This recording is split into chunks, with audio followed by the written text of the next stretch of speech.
नमस्कार शेतकरी मित्रांनो, मी आपला कृषी मित्र राजेश काळे या व्हिडिओमध्ये सहर्ष स्वागत करत आहे. आता आपण प्रगतशील शेतकरी ज्ञानेश्वर गायकवाड राहणार माळेगाव यांच्या कांद्याच्या रोपवाटिकेत आहोत आणि रोप आता लागवडयोग्य झालेला आहे.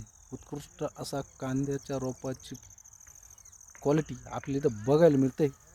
निश्चितच याला रेवा कृषी तंत्रज्ञान वापरलेलं होतं. उत्कृष्ट मुळ्यांची संख्या आणि तो जो दांड आहे तो अत्यंत आदर्श असा दांड लागवडयोग्य झालेला आहे.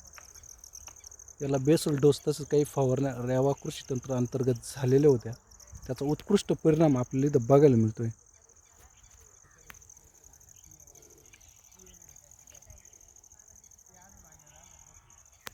वाटेकीत कुठलाही प्रॉब्लेम असेल तर रेवा कृषीला संपर्क करू शकता.